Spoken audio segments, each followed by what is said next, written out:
우리 명절을 대하는 우리의 자세라는 제목으로 말씀을 한번 나눠볼 텐데요. 이 중에 나는 명절 때 친척집에 가면 친척집에 제사를 드린다. 손 한번 들어볼까? 생각보다 많지 않다, 그죠? 제사를 드리는데 그래도 그냥 서서 기도를 하든지 참여하지 않는 게 허용되는 사람이 있고, 절을 하지 않으면 좀 어려움이 있다. 절을 강요받는다. 오케이, 네, 알겠어요. 우리 고린도전서 10장 31절에서 33절 말씀 나누면서 오늘 명절을 대하는 우리의 자세를 한번 나눠볼게요. 말씀 먼저 읽겠습니다.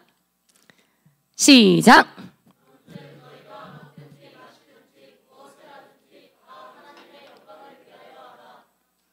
또 시작!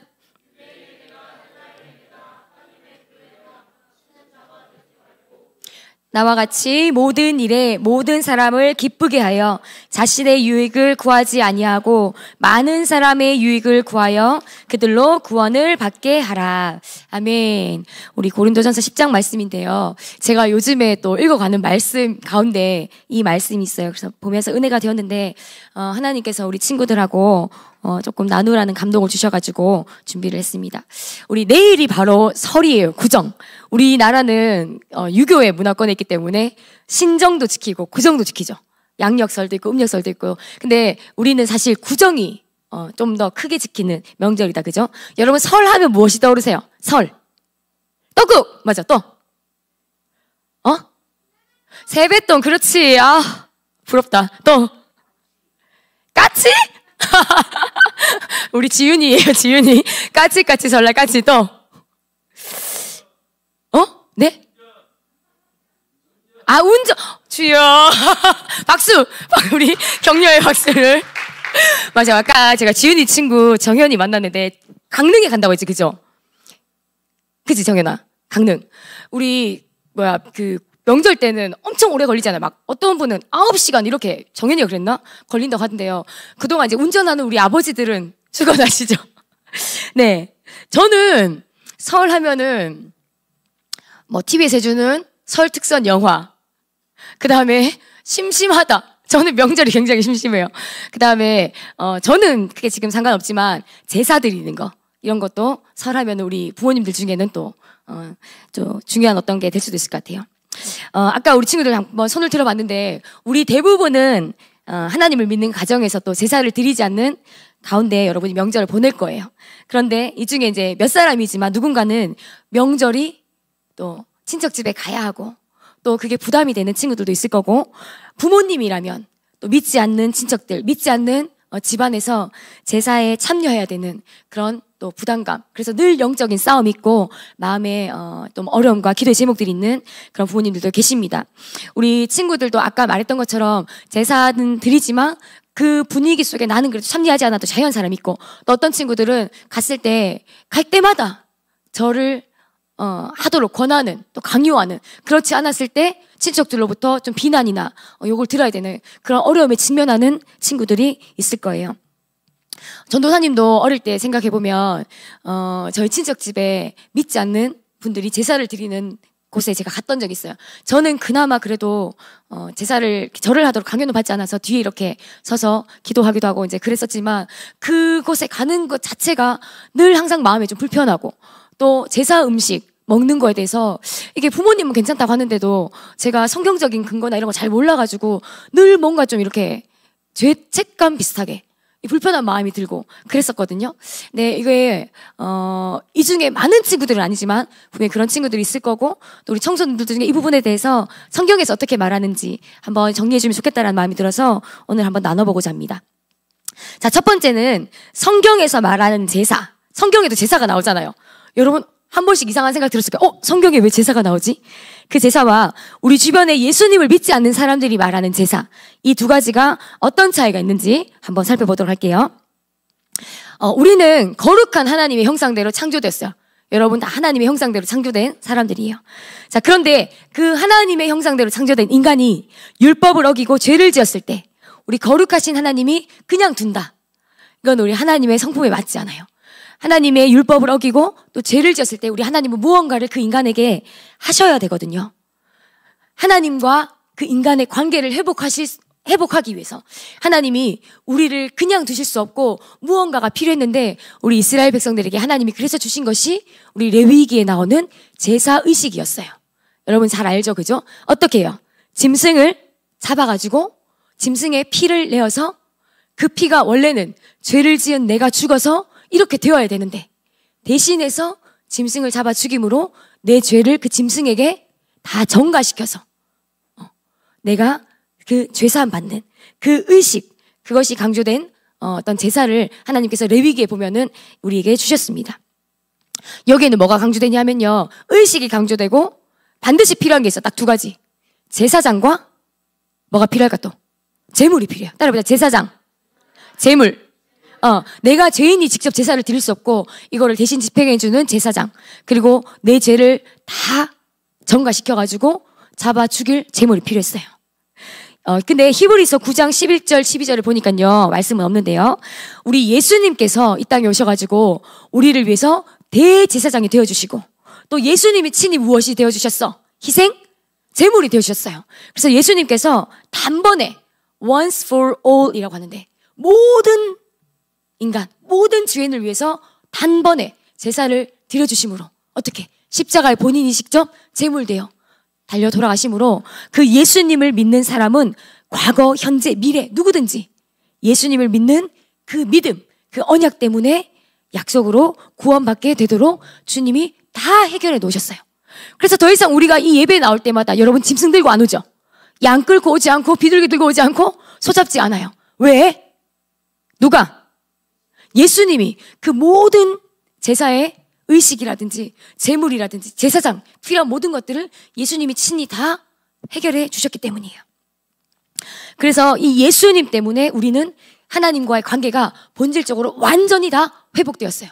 그렇지 않을 때는 죄를 지을 때마다 하나님과 관계가 다 깨어져 있거든. 그러면 이 깨어진 관계를 다시 회복하기 위해서 짐승을 잡고 끝이 없었겠죠. 근데 이거를 단번에 누가? 예수님이 해결해 주셨어요. 우리 목사님 통해서 보혈부흥회 통해서 여러분이 이 부분에 대해서 또 말씀을 많이 들었죠.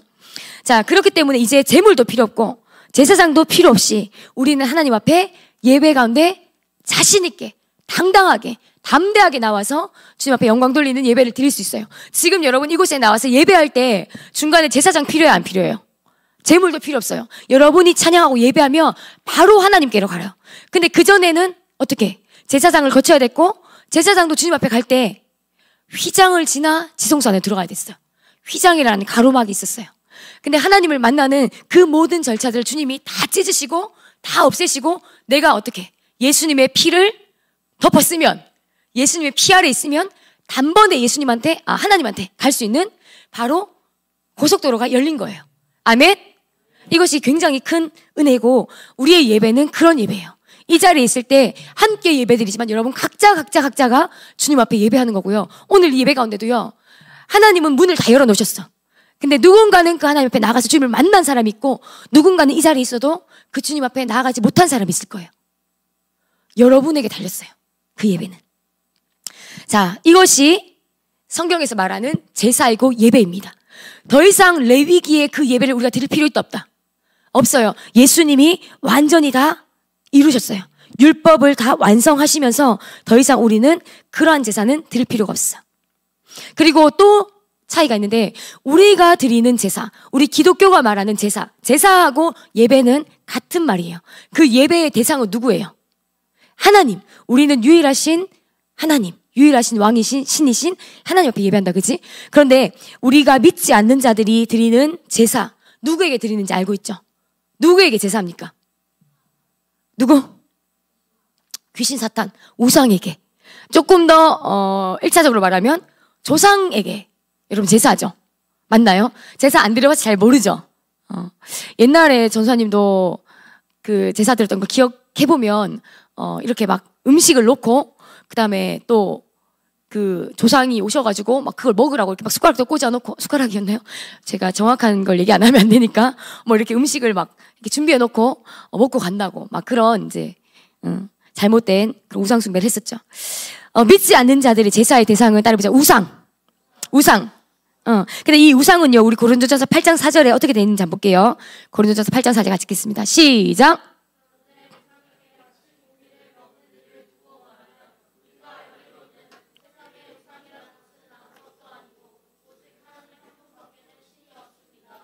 오직 하나님 한 분밖에 신이 없고 세상의 우상이라는 것은 아무것도 아니다라고 돼 있어요.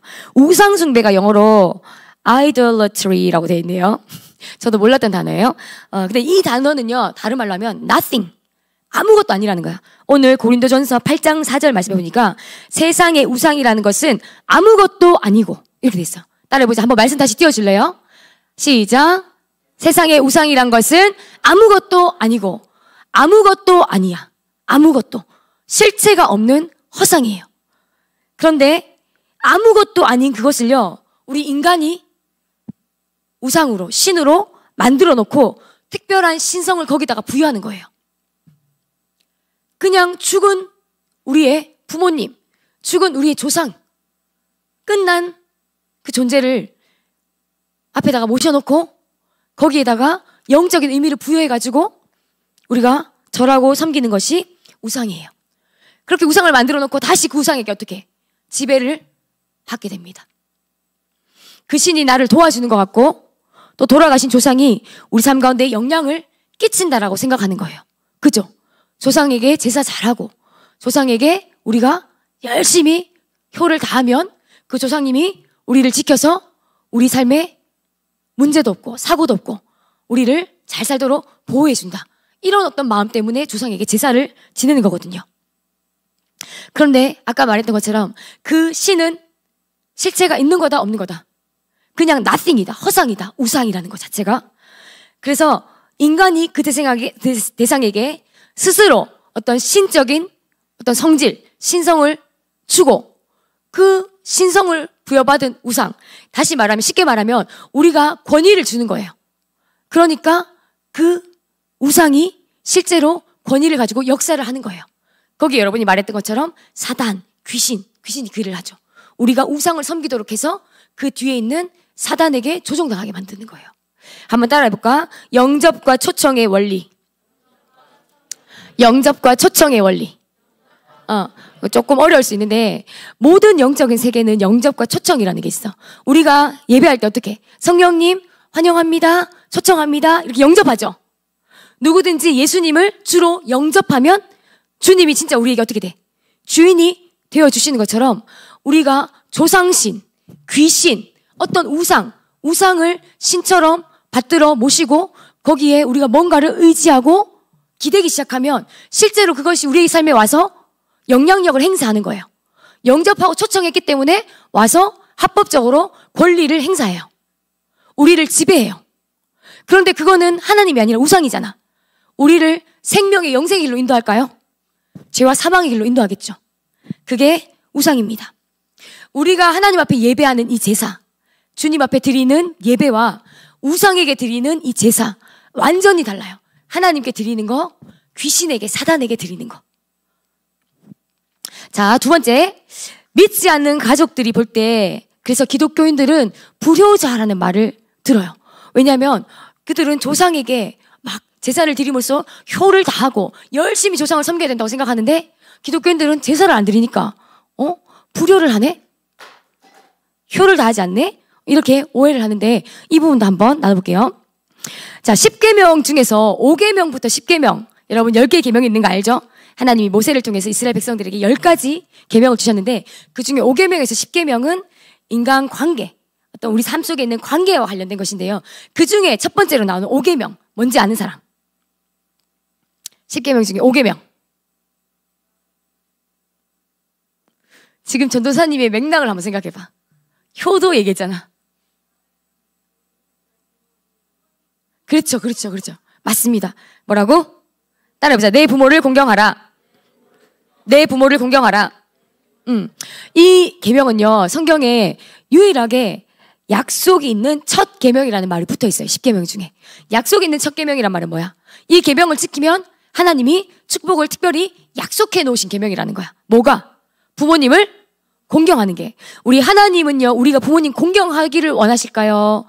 그냥 부모도 다 버리고 주님만 따르라 했다고 주님을 따르면서 부모 공경하지 않아도 되도록 할까요? 말을 너무 어렵겠지? 부모님 공경하고 우리가 효도를 다하는 거를 하나님은 당연하게 생각하시고 그걸 우리에게 명령하셨어요. 따라해보자. 부모님을 공경하는 것이 하나님의 뜻이다. 부모님께 여러분은 효도하고 공경하고 부모님 말씀에 순종하고 부모님께 잘 해드리는 거, 그거를 하나님이 우리에게 에서 주신 명령 중에 제1번으로 주셨고, 특별히 부모 공경하는 이 명령에는 뭐까지 붙어있다? 약속이 있어요. 약속. 하나님이 분명히 약속해 주신 거. 어떻게? 내가 땅에서 잘되고 장수하리라. 땅에서 잘 된다라는 거는요, 그냥 우리가 영적으로만 잘 되는 게 아니라 영혼, 육을 다 포함해요. 여러분이 하는 모든 일이 잘 되고, 여러분이 세상 가운데서 평안케 되고, 하나님이 주시는 축복을 누리고. 장수는 뭐야? 장수. 오래 사는 거. 전도사님, 저는 오래 살고 싶지 않아요. 그냥 길고 짧게 굵게 살다 갈래요. 이런 사람 없어요? 저는 어릴 때 그런 생각을 했어요. 장수하리라. 나 별로 장수가 와닿지 않았는데, 자, 나이가 드니까 조금씩 생각이 바뀝니다. 우리 주님이 이 복을 약속해 주셨어요. 누구에게? 부모님을 공경하는 자에게.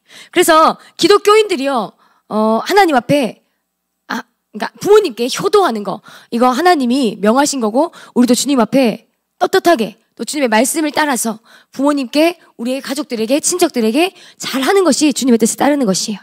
자, 그런데 우리 성경에서 가르치는 것, 우리 세상 사람들과 다른 건 뭐냐면요, 우리는 죽은 자에게, 죽은 사람에게, 죽은 부모님께 효도하라는 가르침은 없어요.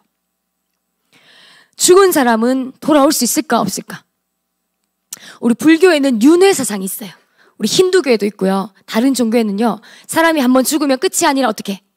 다음 생에 다시 태어난다. 또 환생한다. 이런 것들이 있죠. 여러분이 보는 애니메이션, 미디어, 접하는 어떤 매체 가운데 이런 사상들이 굉장히 많이 녹아져 있어요. 우리도 은연중에 그런 것들을 많이 접하고 있는데, 그런데 성경은 분명히 뭐라고 말씀하시냐? 죽은 자는 못 돌아오고, 한번 죽으면 끝이고 그 후에는 뭐가 있어? 심판이 있어요. 죽은 자가 다시 돌아올 수 없어요. 이거는 하나님께서 정하신 거예요. 다음 생에 내가 다시 태어난다면, 다음에 태어난다면, 이거 다 거짓이에요. 사단이 뿌린 거짓말. 따라서 거짓말이다. 그래서 우리에게 주신 부모님은요, 이 세상에서 단 한 번밖에 없는 소중한 관계예요. 소중한 인연. 내가 선택한 것도 아니고 하나님이 부여하신, 하나님께 받은 인연이에요. 다시 한번 그렇게 우리 부모님 생각해봐. 이 땅에 살아가는 동안 주님이 우리에게 주신 단 한 번밖에 없는 소중한 인연, 부모님과 우리와의 관계예요. 그런데 우리가 살아계신 부모님은 괜찮지만 돌아가신 부모님, 우리가 불러도 대답할 수 없고 더 이상 어떤 관계를 맺을 수 없는 사람에게 우리가 아무리 잘한다는 게, 아무리 잘해봐야 그게 무슨 소용이 있을까요? 그죠? 성경은요, 죽은 이후에 잘하라 하지 않고 언제? 살아계실 때 효도해라. 살아있을 때 부모님께 잘해라. 이렇게 가르치세요. 따라해보자. 살아있을 때 부모님께 잘하자. 너희들 부모님이 내가 자라서 결혼해서 자녀 낳아서 늙을 때까지 늘 옆에 계실 것 같죠? 근데 우리 부모님이 그렇게 만년 우리 옆에 계시지 않을 수 있어요. 또 나도 우리 부모님 곁에 언제까지 있을지 몰라요. 우리가 우리의 생명, 우리가 죽고 사는 문제, 또 우리의 만남과 이별의 문제는 하나님께서 정하시고 또 하나님께서 뜻하신 바대로 흘러가기 때문에 우리가 우리 마음대로, 우리의 뜻대로 조정하거나 늘리거나 그렇게 할 수 없다는 거예요. 지금 내 옆에 있을 때, 여러분 효도할 수 있을 때 부모님께 잘하시길 축복합니다. 아멘. 아멘. 우리는 그런 살아계실 때 부모님께 효도하는 것, 이것을 우리의 가치로 삼고 우리의 진리로 삼고 있습니다. 세상 사람들이 말한 것과 다르게 기독교는 다른 어떤 종교보다도 효도를 강조하고 있어요. 그래서 기독교인들은 효도하지 않는다. 기독교인들은 배은망덕하다. 기독교인들은 좀 부모님들에게 잘 못한다. 이런 어떤 비난을 받고 욕을 받는 거, 조롱을 받는 거, 이거는요, 순전히 우리의 불순종하는 태도, 우리가 부모님을 잘 모시지 않고 우리가 부모님을 공경하지 않는 그런 모습들을 세상에 보였기 때문에 세상 사람들이 우리의 모습으로 인해서 우리 예수님을 욕먹게 하고 예수님을 조롱받게 하는 건 거야. 그래서 세상 사람들이 가지고 있는 오해를 풀어주려면 우리가 어떻게 해야 돼? 부모님께 잘하고 효도하고 우리가 다른 어떤 사람들 못지않게 예수님의 그 명령에 따라서 부모님을 잘 모신다는 것을 여러분이 보여주어야 돼요. 아멘. 아멘. 믿지 않는 가족들이 볼 때 기독교인들은 좀 불효하는 사람들이다. 이거 맞다, 틀리다. 틀리다. 기독교인들은 따라하자. 우리는 효자, 효녀다. 나는 오늘부터 효자다. 나는 오늘부터 효녀다. 여러분 지금도 잘하고 있겠지만 더 부모님께 잘하시길 바래요. 아멘. 우리 조선시대에요. 기독교가 처음 들어올 때 이 제사를 반대했던 이유가 있어요. 그거를 잠깐 나눠볼게요. 우리 기독교라고 하면 천주교, 개신교 다 포함하는데요. 우리가 예수님 믿는 이 개신교보다 천주교가 우리나라에 좀 더 빨리 들어왔거든요. 언제 들어왔냐면 1600년도 그 정도에 들어왔어요. 근데 처음에 그때 천주교가 우리나라 들어왔을 때 우리나라 딱 와보니까 그때는 더 했지. 유교와 불교에 찌들어 있던 나라. 그래서 제사와 이런 어떤 우상숭배가 너무너무너무 심각했어. 그래서 이 선교사들이 들어와서 보고는 당연히 우상숭배인 이 제사를 금지했겠죠. 교황청에 보고를 딱 하고 교황청에서도 이 우상숭배는 해서는 안 된다. 금했어요. 자, 그랬는데 중국의 마테오 리치라는 어떤 선교사, 이 천주교 선교사가 이 부분에 대해서 자기가 보니까는 아니다. 이 중국 사람들 이거 우상숭배가 아니라 그냥 문화적으로 이들의 그냥 효도의 차원에서 하는 그냥 하나의 의식인데 그렇게 막 우상숭배처럼 그렇게 심각하게 볼 게 아닌 것 같습니다. 이렇게 말해서 천주교는 다시 이 부분을 허용하는 쪽으로 바뀌어요. 이해되죠? 여러분 지금 천주교에서는 제사 드리는 거 허용하는 거 알고 있어요? 술도 마시는 거 알아요? 담배도 피는 거 알아요? 예. 천주교 가야겠다. 우리랑 조금 그런 부분에서 천주교가 다르다, 그죠? 자, 그런데 우리 예수님을 믿고 주님의 그 천주교와 다른 우리 복음을 믿는 우리 개신교는요, 이 제사를 우상숭배라고 명백하게 우리는 규정합니다. 봅니다. 자, 그렇게 말하는 이유가 있어요. 첫 번째는 아까 말했던 것처럼 이 제사가 산자를 향한 거야, 죽은 자를 향하는 거야. 죽은 자를 향한, 죽은 영혼을 향한 어떤 의식을 행하는 거에 대해서 기독교는 반대를 합니다. 우리 10계명 1, 2계명에 보면 뭐라고 돼 있어? 너는 나 외에는 다른 신을 내게 있게 말지니라. 또 너를 위하여 새긴 우상을 만들지 말라. 만들지 말고 우상에게 절해라 하지 말라. 하지 말라. 산자든 죽은 자든 마찬가지인데요. 우상을 만드는 거. 특별히 그 죽은 자에게 더더욱이나 죽은 자를 우상화시켜서 그에게 절하는 것은 우리 성경의 진리와 위배되는 것입니다. 또 두 번째로 제사를 반대할 수밖에 없는 게 영혼 불멸 사상. 영혼이 죽지 않고 영혼이 멸망하지 않고 우리 주변에 떠돌고 있다라는 이 사상에 대해서 우리는 반대해요. 예를 들어서 이런 거예요. 우리 옛날에 조상들이 보면요. 나무의 어떤 신주단지 안에 영혼이 살고 있어서 거기에 어떤 음식을 갖다 놓고 거기에 뭔가를 바치면 조상이, 귀신이 먹고 간다 생각했어요. 또 우리가 제사를 드리는 거 뭐야? 음식 막 엄청나게 차리죠. 이거 왜 차려요? 어떤 의미? 우리가 이렇게 차려놓고 보기 좋게 해놓으면 누가 와? 우리의 조상이 와가지고 이걸 먹는다는 거예요. 그 조상이 좋아하는 음식 차려놓고 기분 좋게 해서 어떻게? 우리에게 복 내려달라고. 그런 의미로 음식을 차리는 거예요. 그런데 이런 어떤 이 조상이 영혼이 죽지 않고 우리 주변에 떠돌면서 우리에게 와서 우리를 도와주고 우리에게 복을 주고 이런다는 어떤 사상은요, 이 유교하고 샤머니즘, 기복주의 이런 것들이 결합해서 생겨난 것이에요. 유교에서도 아주 후기에 나타난 어떤 종교적인 어떤 이런 사상들. 그래서 이것에 대해서 우리는 인정하지 않아요. 또 비싼 건데 이 죽은 자와 뭔가 이렇게 소통을 하는 게 제사의식이에요. 예를 들면 이런 거예요. 아까 말했던 것처럼 제사를 드리면 죽은 영혼이 돌아와서 음식도 먹고 또 초도 막 켜놓지. 그러면 그것을 보고 영혼들이 찾아온다라고 생각하는 거예요. 그 죽은 우리의 조상, 우리 할머니, 우리 할아버지가 찾아와서 우리를 흐뭇하게 바라보시고 아이고 잘한다 예쁜 내 새끼 내가 복줄게 이렇게 생각하는 거예요. 맞아요, 아니에요? 귀신에게 속는 거예요. 우리는 인간은 누구나 하나님께서 우리를 창조하실 때 어떤 신적인 존재, 하나님이라는 그 신으로 우리 자신이 채워지도록 만들어 놓으셨어요. 하나님과 우리가 하나 되었을 때 가장 안정감을 누리고 가장 평안을 누리고 온전함을 누릴 수 있도록 만들어주셨어요.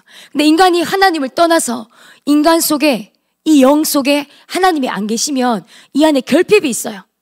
우리는 다시 하나님을 믿고 예수님을 우리 속에 주인으로 모셔드려서 우리 안에 성령님이 계시죠. 그런데 예수님을 믿지 않는 자들, 그 속에 비어있는 공간은 있는데 하나님이 주인 되지 못하고 하나님이 그 속에 없는 자들은 공허함을 느껴. 뭔가 내 속에 채울 것이 필요해. 그리고 그것이 우리의 어떤 죄이기도 하지만 또 한편으로 우리가 의지할 어떤 신적인 대상, 신적인 존재를 찾는 거예요. 모든 인간은 마찬가지예요. 그래서 생겨난 것들이 다 종교예요, 종교. 세상에 있는 모든 종교는 인간 안에 있는 어떤 신을 향한 의지하는 마음, 신을 필요로 하는 어떤 인간 안에 있는 갈망이 만들어낸 그런 것들인 거예요. 그런 어떤 열심과 그런 갈급함들이 하나님을 향해야 되는데 다른 우상으로 향해서 그런 것들이 다른 종교가 되어 있는 거예요. 그런데 우리는 하나님을 믿기 때문에 그런 우상이 더 이상 필요하지 않아요. 하나님을 믿는 자가 우상을 만든다는 것은 하나님이 진정한 나의 하나님이 되시지 못하기 때문에 다른 우상을 필요로 하는 거지. 우리 모세 기억나죠? 모세가 이스라엘 백성들을 데리고 와가지고 시내산 앞에서 어떻게 백성들을 놔두고 올라갔죠. 하나님 올라오라 해서 시내산에 올라가 있는 동안에 백성들이 처음에는 모세가 빨리 올 줄 알았는데 기다리다 모세가 안 오니까 지치고 마음에 불안해졌어.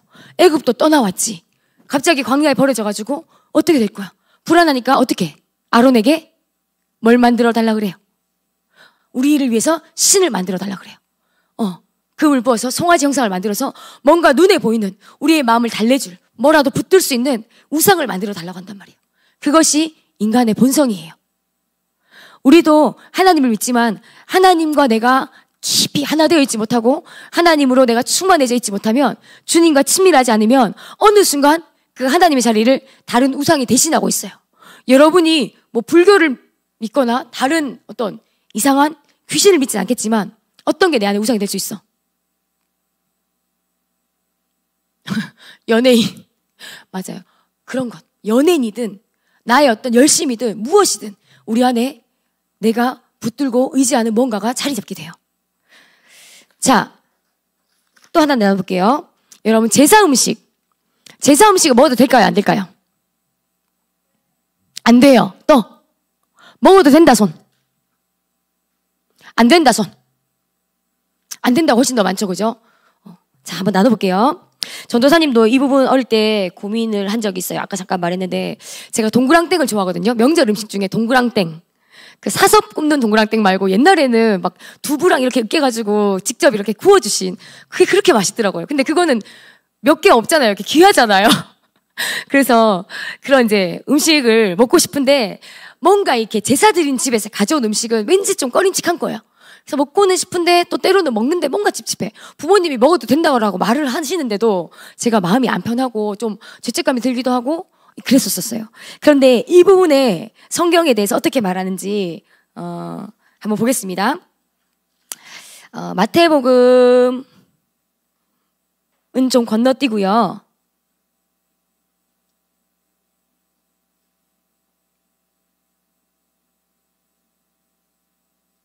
고린도전서 8장 4장 한번 볼게요. 고린도전서 8장 4절. 네, 같이 한번 읽겠습니다. 시작.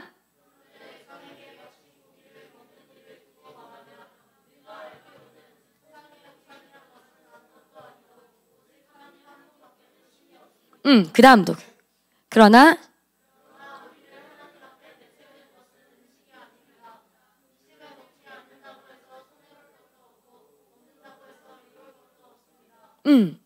자, 요런 말씀이 고린도전서에 있는데요.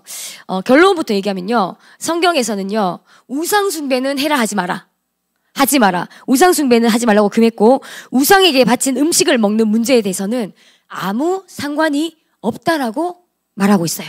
이거 누가 하신 말씀이냐면 사도 바울. 여러분 이 부분에 대해서 조금 더 정확하게 나는 좀 더 알고 싶다 하는 친구들은 오늘 집에 가서 고린도전서 8장, 고린도전서 10장 이 부분을 읽어보면 우상에게 바쳐진 제물을 먹는 문제에 대해서 나와요. 왜냐하면 그 당시 고린도 또 바울이 있었던 에베소 이런 지역들은 우상을 어마어마하게 섬기는 곳이었잖아요. 에베소도 마찬가지고 뭐 제우스라든지 아데미라든지 이런 신들을 섬기는 신전들이 있었고 시장에서 파는 모든 고기와 음식들은 다 어디에 바쳐진 거야? 먼저 한번 신전에 바쳐졌던 음식이 시장에 나온단 말이에요. 모든 게 다 그런 음식이었어요. 그러면 그리스도인들은 아무것도 못 먹잖아. 어떻게 생각하면. 근데 바울이 이 부분에 대해서 아무 상관이 없다라고 말해줍니다. 일단 잠깐 쭉 얘기를 해볼게요. 이제 이 부분에 대해서 불편한 사람들이 있어. 레위기에서 먹지 말라고 했잖아요. 레위기. 우리가 잘 아는 율법 레위기. 자, 그런데 구약의 레위기 율법은요, 누가? 예수님이 이 땅에 오시면서 다 이미 완성하셨어요. 율법을 완성하셨어요. 더 이상 우리가 그 율법 고지고대로 지켜서 천국 가는 게 아니라 예수님을 믿음으로 우리가 구원받고 영생 얻기 때문에 그 율법을 더 이상 지키지 않아도 돼요. 물론 그건 있어요. 성경에서 먹지 말라고 금한 거 안 먹으면 우리 몸에 좋겠죠. 성경에서 먹지 말라고 한 거 안 먹는다고 해서 우리가 굶어 죽을까요? 아니에요. 분명히 먹지 말라 하신 이유가 있고 먹지 말라는 음식 중에는 우리 몸에 좋지 않은 어떤 것들도 있어요. 하나님께서 이스라엘 백성들에게 그냥 뭐 아무 기준 없이 먹지 마라 하신 게 아니라 그 동물이 인간 몸에 해로운 거, 또 그 어떤 것들을 먹었을 때 유익하지 않은 것들을 주님이 걸러주신 것도 있어요. 그래서 어떤 이제 의학적인 지식이 있는 분들이라든지 의사 선생님이라든지 이런 분들은 성경에 먹지 말라 한 거 안 먹으면 암도 예방할 수 있다, 이런 말씀을 하시는 분들도 제가 들어봤는데, 어쨌든 그거는 이제 내가 선택하는 거고요. 우리 신약에 와서 이미 구약의 율법은 예수님이 이 땅에 오시면서 완성되셨기 때문에 이 완성된 율법을 바탕으로 신약의 초대교회의 사도들이 이 음식 먹는 문제를 어떻게 받아들였는지 우리에게 샘플을 딱 줬어요. 어떻게 해야 된다라는 기준을 딱 줬어요. 오늘 바울 선생님 말씀처럼. 근데 그것이 방금 말한 것처럼 우상에게 바쳐진 제물을 먹는 것이 아무 상관이 없다. 먹어도 괜찮고 안 먹어도 괜찮다. 아까 우리가 읽었던 8장 4절에 다시 한번 우상에게 바친 고기를 먹는 일을 두고 말하면 우리가 알기로는 세상의 우상이라는 것은 아무것도 아니고 오직 하나님 한 분밖에 신이 없다. 8장 8절에 우리를 하나님 앞에 내세우는 것은 음식이 아니고, 그래서 음식을 먹지 않는다고 해서 손해볼 것도 없고 먹는다고 해서 이로울 것도 없다. 이렇게 말했어요. 제사 음식은 이렇게 생각하거든요. 사람들은 한번 조상신이 먹고 간 음식이라고 생각해요. 제사를 드린 사람들은. 이제 그리고 나서 한번 먹고 간 음식을 먹는 건데, 이제 기독교인들은 그렇게 제사에 바쳐진 음식은 부정한 음식이니까 우리가 먹으면 안 될 것 같다. 또 이것을 안 먹는 사람들은 부정하니까 먹지 말아야 된다 말하는데요. 조상신이라는 게 있어요, 없어요? 아까 우리 말했잖아. 그거 nothing이라고, 허상이라고. 조상신이라는 것 자체가 없어요. 여러분 진짜 거기 바쳐놓은 그 배에 귀신이 와서 먹고 가나요? 아니에요. 음식은 음식일 뿐. 따라하자. 음식은 음식일 뿐. 그 음식 자체는 아무런 문제가 없다라고 바울이 고린도 교회 성도들에게 알려줬어요. 왜냐하면 그 교회 안에서 이게 막 논쟁의 문제가 됐거든요. 음식은 그 음식 그 자체이지 그 이상도 그 이하도 아니에요. 근데 문화적으로 이 음식을 먹는 게 유익이 되고 이로우면 먹으면 돼요. 근데 문화적으로 이 음식을 먹는 게 이롭지 않으면 먹지 않으면 돼요. 예를 들면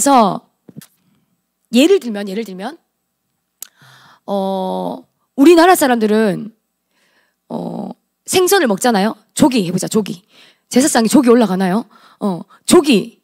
우리나라 사람 조기 먹죠. 조기 먹으니까 우리는 조기 먹으면 돼요. 근데 예를 들면 예를 다른 거 들어볼까요? 돼지 머리도 제사상에 올라가죠. 안 올라가나요? 죄송합니다. 자, 그러면 다시 생선. 자, 어떤 나라에는 이 조기라는 생선을 안 먹어. 그러면 그 나라 사람들은 원래 이거 뭐 제사랑 상관없이 이런 생선 자체를 안 먹는 나라예요. 그럼 자기들은 그 문화적으로 그걸 안 먹으니까 안 먹는 거야. 안 먹고 싶으면 안 먹으면 돼. 우리는 그걸 먹으니까 먹어요. 여러분, 우리 소 내장, 막창, 뭐 곱창, 대창 이런 거 우리 정말 좋아하잖아요. 근데 외국은 그런 거 안 먹는다며요. 그죠? 그러면 그 사람들은 문화적으로 그거 안 먹으니까 안 먹으면 돼요. 근데 우리가 그거 먹어요. 그럼 우리는 먹으면 돼요. 그러니까 음식은 뭘 뿐? 음식일 뿐. 그냥 문화적으로 받아들이면 되지 이게 먹어서 죄다 아니다라는 게 아니라는 거예요. 제사에 드려진 음식 귀신이 먹는 것 아니다. 뻥이다. 거짓이에요. 그냥 음식은 음식일 뿐. 자, 근데 바울이 이 가르침을 할 때 어떤 말을 했냐? 이 음식 먹는 것은 사실 아무것도 아닌데 이것을 가지고 자기 자신, 어떤 또 자기의 지식을 좀 자랑하고 과시하는 게 있었어. 자, 이 음식을 먹는 것이 나한테 아무런 해가 되지 않는다라는 것을 아는 지식. 이 음식 먹는 거 아무렇지 않은 거야 라고 아는 지식. 그거가 있는 사람들이요, 초신자들 또는 이 음식 먹으면 뭔가 죄가 되는 것 같이 좀 꺼림칙해 하는 사람들, 믿음이 연약한 사람들, 그래서 우상에게 바쳐진 제물 나는 음식 안 먹겠다라고 하는 그런 사람들에게 자신이 가진 지식을 가지고 좀 그들의 마음을 불편하게 하고 그들의 마음을 실족하게 하는 일이 있었어요. 예를 들면 이런 거야. 예를 들어 찬미는 우상에게 바쳐진 제물을 먹지 않는 친구야. 그리고 찬미 마음의 양심에 나는 저거 먹는 게 나는 찝찝해, 불편해, 불안해, 좀 아닌 것 같아. 주님 앞에 좀 약간 죄책감이 들어. 그래서 나는 안 먹을 거야. 근데 찬미 마음에, 찬미의 양심에 그게 거리껴. 그래서 찬미는 자기의 양심에 따라서 거리끼는 행동을 안 했어. 안 했다고 죄예요? 그거 안 먹는 것도 죄 아니고 먹어도 죄 아니라고 했죠. 그냥 자기의 마음에 양심에 옳은 대로 하면 돼요. 그런데 전도사님이 가가지고 으이그 찬미 언니 그것도 모르나? 그거 먹는 거 죄도 아닌데 으이그 그것도 안 먹고 그거 안 먹는 게 오히려 믿음이 약한 건데 이러면서 찬미가 보는 앞에서 막 보란 듯이 막 제사 드린 음식을 제가 막 먹어요. 찬미의 마음이 너무 불편하겠지? 저거 먹으면 안 되는데 막 마음이 힘든 거야. 그러면 찬미의 마음을 실족하게 하고 찬미의 마음을 불편하게 만들고 찬미로 시험 들게 만드는 게 되겠죠. 그런 행동을 바울은 하지 말라고 했어요. 다른 사람을 넘어뜨리고 그 사람의 믿음을 실족시키는 행동은 덕이 되지 않으니까 하지 마라. 성경에 보면 이런 게 있어요. 그런 어떤 음식, 이제 율법에 따르면 먹지 말아야 되는 음식, 먹어야 되는 음식이 나뉘어져 있는데 유대인들은 여전히 그 율법을 지키고 있었기 때문에 자기가 먹는 음식도 있었고 먹지 않는 음식도 있었거든요. 그런데 그 앞에 가가지고 자기는 이제 나는 율법과 상관없는 자야, 나는 예수 그리스도를 믿는 자야 이러면서 막 아무 음식이나 막 먹어요. 유대인들의 마음이 어떨까요? 막 너무 힘들겠죠. 힘들고 막 참나마도다 막 이러면서 옷을 찢을지도 몰라요. 그렇게 유대인들을 시험 들게 하고 더 우리 기독교에 반감을 가지게 하고 복음이 들어가는데 방해가 되도록 하는 것은 성경이 죄라고 말하는 거예요. 그 다음에 또 내가 예를 들어서 마음에 꺼림칙해. 나는 이거 안 먹고 싶어. 제사 드린 음식 그러니까 먹는 게 죄가 아닌 건 알지만 나는 그래도 마음이 불편해서 이거 나는 그래도 안 먹어. 찝찝해서 안 먹는 사람 있어요. 안 먹어도 괜찮아요. 그것도 죄 아니에요. 그런데 이 옆에 있는 사람이 자기가 정말 정성껏 준비한 이 음식이에요. 나의 전도 대상자야. 그리고 자기가 그래도 아직 예수님 안 믿는 가정이기 때문에 제사 음식을 열심히 준비했고 오늘 전도사님 온다고 해가지고 더 막 정성스럽게 준비하고 전도사님께 드릴 거를 막 따로 또 준비를 해놨어. 제가 가가지고 나는 제사 음식은 찝찝해서 못 먹어 이러면서 괜찮아 안 먹을게 이러고 하면은 이 사람 마음이 편할까요 불편할까요? 불편하겠죠. 그러면은 이 사람한테 복음을 전해야 되고 예수님의 사랑을 전해야 되는데 이 가로막힘이 생겨버리는 거야. 이럴 때는 성경에서 어떻게 말하냐? 그 영혼을 위해서 묻지 말고 먹으라는 거예요. 이런 경우 있어. 내가 전도사님은 제사에 드리는 음식 안 먹어. 근데 이 음식이 왔는데 이게 제사에 올려진 건지 안 올려진 건지 모르겠어. 근데 이걸 누가 가져왔는지 지민이가 가져왔어. 지민이는 아직 초신자예요. 뭘 몰라요. 그런데 제가 가져와가지고 지민이한테 지민아 이거 제사 드렸던 거야 안 드렸던 거야? 똑바로 말해. 그래서 지민이가 이게 제사 드린 건데 야 안 드린 거 가져오지 나 이거 안 먹는단 말이야. 이렇게 하면은 지민이가 어떻게 될까요? 실족하겠죠. 근데 나도 제사 드린 거 안 이상 이거 어떻게 해? 먹기가 찝찝해 꺼려져. 그럴 때 성경이 어떻게 하냐면 묻지 말래요. 물어가지고 네 양심도 불편하고 쟤도 불편하게 할 것 같으면 묻지 말고 그냥 먹어라. 모르면 괜찮다. 여러분 성경에 이런 말이 있는 게 너무 디테일하지 않아요? 성도들의 실제적인 고민이었어요. 근데 저도 그게 고민이었어요. 제사 음식 먹는 거. 이 중에 대부분의 친구들은 제사랑 상관없는 친구들이 많았지만 몇몇 친구들 제사 드리는 곳에 가야 되고 그곳에 가면 또 절하라고 또 강요를 받기 때문에 벌써부터 명절 오면 마음이 안 좋지. 조금 불편한 친구도 있을 거예요. 근데 여러분이 이 부분에 있어서 어떤 기준? 내가 우리 가족들, 우리 친척들에게 덕을 세우고 또 복음이 증거되도록 하는 그 통로라는 것을 기억하고 어떻게 반응하고 어떻게 대처하고 어떻게 행동하는 것이 지혜로운 것인지 여러분 성경에서 좀 지혜를 얻을 수 있을 것 같습니다. 제가 전할 게 많은데 시간이 너무 많이 갔어요. 사도 바울은요, 우상 앞에 놓여진 재물을 먹을 것인가 말 것인가 이 부분에 있어서 어떻게 말했냐면요, 음식을 먹는 사람, 제사 드려진 음식을 먹는 사람을 오히려 믿음이 더 강한 사람인 것처럼 표현했어요. 우리 고린도전서 보면은 자기의 신앙을 지켜서 안 먹는 사람들을 신앙이 깨끗하고 또 믿음이 강한 사람이라고 말할 것 같은데, 나는 내 신앙 때문에 그런 음식들 먹지 않을게요, 이런 사람이 더 신앙이 좋은 사람이라고 말할 것 같은데, 바울은 반대였어요. 오히려 먹는 사람이 믿음이 더 강한 자다. 그래서 믿음이 강한 자가 연약한 자를 마땅히 용납하고 배려해라 라고 했어요. 마지막 하나만 더 나눌게요. 명절을 대하는 우리의 자세라고 아까 제목을 붙였는데요, 디모데전서 5장 8절 말씀 한번 보겠습니다. 시작.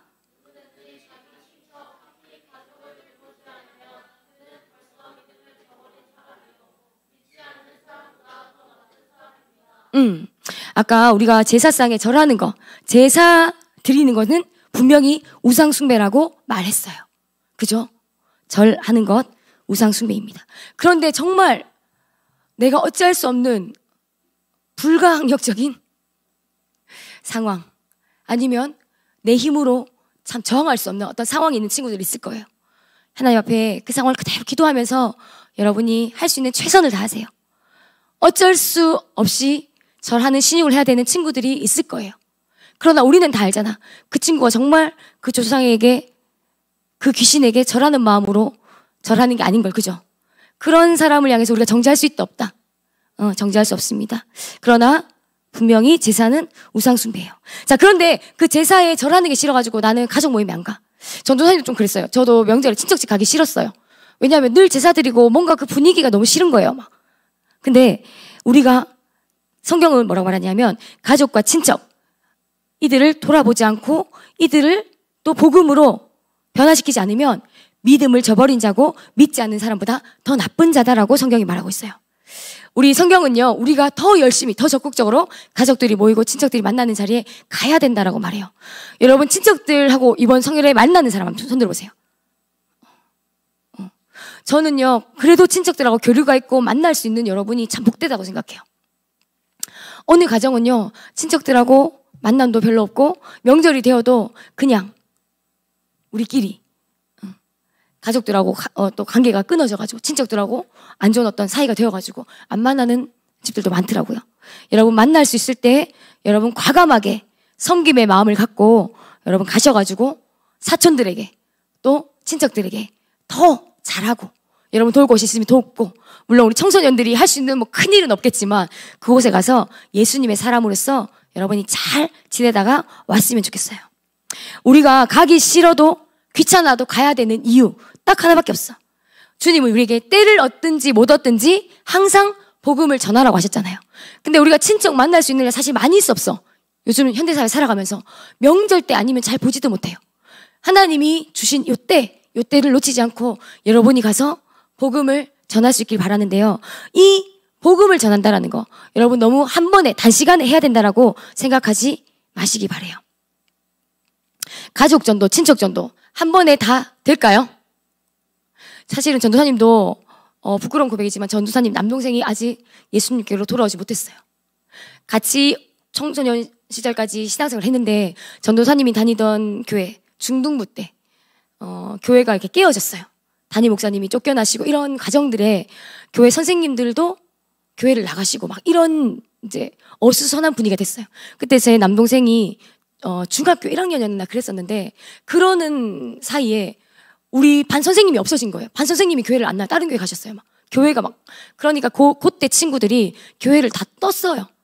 집에서 교회는 왔는데 교회 예배도 막 그렇게 되니까 친구들끼리 모여서 이제 다른 데 가고 이렇게 하다가 신앙을 잃어버렸어요. 근데 그때가 사춘기랑 겹쳐지니까 그때는 더 이상 말로 강요가 안 되더라고요. 지금까지 못 돌아오고 있어요. 기도 제목이에요. 여러분 생각나면 기도해 주세요. 그런데 이 가족 친척전도 한 번에 안 돼요. 시간이 필요하고요. 시간을 길게 잡아야 될 수도 있어요. 여러분이 끊임없이 그리스도의 사랑을 보여주고 또 실천하고 기도하면서 그 마음을 녹이면서 하나님이 기회를 주시도록, 기회가 되면 여러분의 간증, 예수님을 전하는 거예요. 그리고 또 주님께 맡겨요. 성령님이 일하시도록. 언제 일하실지 몰라요. 그래서 우리는 주님 앞에 기다리며 나아가는 거예요. 그런데 이 명절이 그렇게 만날 수 있는 때잖아요. 이때에 여러분이 그러한 복음의 사랑의 마음을 가지고 친척들에게, 사촌들에게 가서 여러분이 할 수 있는 최고의 사랑과 섬김과 봉사로 여러분 복음을 전하는 통로들이 되었으면 좋겠습니다. 아멘. 이것이 씨앗을 심고 하는 과정들이란 말이야. 이게 어느 순간에 열매 맺을지 몰라요. 머지않아 생명책에 이름이 기록되게 하실 줄 믿고 가는 거란 말이에요. 아멘. 아멘. 이 제사 문제, 또 음식을 먹는 문제에 대해서 다시 한번 정리하면, 제사는 우상숭배지만 음식 먹는 건 괜찮다. 내 양심에 내가 하나님 앞에서 괜찮다고 생각하면 먹어도 돼요. 근데 내 마음에 말씀을 이렇게 들었는데도 그래도 나는 찝찝해. 그러면 찝찝한데 먹는 건 여러분 죄가 될 수 있어요. 찝찝하면 안 먹으면 돼요. 다 여러분 마음에 편안한 대로 하시면 돼요. 아멘. 아멘. 그리고 내 옆에 있는 사람이 먹든 말든 그거에 대해서 내가 정죄하면 된다, 안 된다? 안 돼요. 누구는 먹을 수 있고 누구는 안 먹을 수도 있어요. 상관없어요. 먹어도 되고 안 먹어도 돼요. 그런데 만약에 어떤 사람이 이거 우상에게 바쳐진 제물인데 이거 먹으면 죄가 된다는 걸 알았는데 알면서 먹으면 그게 죄가 되는 거예요. 성경은 그렇게 말해요. 우리의 양심에 따라. 오케이? 네. 자, 무엇을 하든지 하나님의 영광을 위해서 하라. 오늘 우리가 처음 읽었던 말씀이요. 고린도전서 10장 31절 한번 읽고 제가 마무리하겠습니다. 31절부터 33절까지. 제가 오늘 반야월에 있다가 이제 신방하고 와서 찬양 준비하고 이 말씀을 다시 한번 정리를 하고 일월 새도 없이 너무 정신없이 올라오니까 조금 정신이 없네요. 네. 다시 한번 말씀을 읽겠습니다. 그런즉 시작.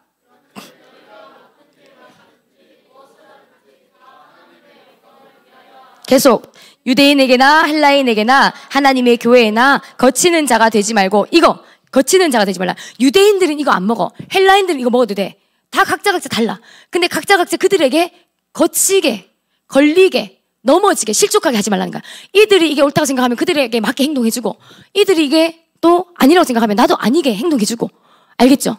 내가 복음을 전하고 믿음이 연약한 자를 대할 때 그들의 기준대로 맞춰주라는 거예요. 아멘. 근데 그렇다고 해서 이 사람은 제사를 드리니까 나도 같이 제사를 드려줘야 된다. 이건 아니에요. 우상숭배는 아니에요. 음식 먹는 문제, 중요하지 않은, 죄가 아니다, 이 아닌 문제에 있어서는 우리가 거치는 자가 되지 말고 33절에 나와 같이 모든 일에 모든 사람을 기쁘게 하여 자신의 유익을 구하지 아니하고 많은 사람의 유익을 구하여. 이거 지금 바울이 하고 있는 말이거든요. 나는 이렇게 한다는 거예요. 그 사람들한테 맞춰준다는 거예요. 왜냐하면 결론은 이거야. 그들로 구원을 받게 하라. 그 영혼이 살아나서 생명 얻는 게 제일 중요하다. 그걸 위해서라면 괜찮다는 거예요. 아멘. 여러분, 우리는 하나님께서 택해 주신 사람들이에요. 하나님을 먼저 믿어서 복음의 자유가 안 돼. 얼마나 자유로워요. 우상 숭배하지 않는 사람으로 살고 있는 거 여러분 감사하지 않아요? 여러분 한번 감사 고백해볼까? 내가 우상 숭배하지 않고 귀신에 절하지 않고 하나님을 예배할 수 있는 사람으로 택해 주셔서 감사합니다. 아멘. 우리 같이 한번 기도했으면 좋겠는데요. 우리는 다른 사람에게 덕이 되는 삶을 살라라고 하셨어요. 넘어지게 하는 자가 되지 말고 또 넘어지게 하는 원인도 제공하지 말아라. 우리는 어떻게든지 다른 사람을 세워주고 칭찬해주고 격려해주고 위로해주고 그들에게 힘을 주어서 결론은 그들의 영혼이 구원받도록 그들도 나와 같이 하나님의 자녀가 되도록 해주는데 우리는 힘을 써야 돼요. 그 일을 할 수 있는 시간이 이 명절 기간이에요. 여러분 친정을 만나러 가는 친구들은 그렇게 여러분 사명을 가지고 나아가시길 바래요. 또 명절 때 아무 곳에 가지 않는 사람들이 있어요. 내가 예수님의 자녀된 것, 우상 섬기지 않는 인생으로 주님 나를 바꿔주신 것 감사하시기 바래요. 또 여러분 가정에서 예배를 드리는 가정이라면 주님 앞에 뜨겁게 예배하세요. 하나님 우리 가정이 예수님 믿고 예배하는 가정 되게 해주신 거 감사합니다. 혹여나 나 혼자 예수님 믿는다 그런 친구들도 여러분 가정에서 여러분 혼자 있는 그곳에서 짧게라도 주님 앞에 기도하면서 예배하시기 바래요. 그리고 이런 명절 때 다른 사람의 덕을 세우라 하셨잖아요. 여러분 친척집에 가지 않는 사람, 저 전도사님은 많은 곳에 가지 않아요. 저는 한번 생각해 봤어요. 우리 친척 가까이 있는 사람만큼 우리 교회에 또 내 주변의 친구들, 가까운 사람 중에 좀 사랑이 필요하고 돌봄이 필요하고 이 명절에 홀로 외롭게 있는 사람들 분명히 있을 거거든요. 그런 사람 내가 누구에게 한번 찾아가서 예수님의 사랑을 나눌까? 여러분 기도해 보시고 한번 생각해 보시고 그런 친구들, 그런 사람 생각난다면 연락하고 여러분 만나도 너무 좋을 것 같아요. 그리고 아까 말했던 것처럼 우리 부모님께 효도하는 거. 명절은 가족들끼리 모여서 사랑을 나누는 시간이잖아. 그 시간에 여러분 부모님들께 우리는 죽은 자에게 제사하는 게 아니라 살아계신 우리 부모님께 우리의 최선을 다해서 사랑을 표현하고 효도하는 거예요.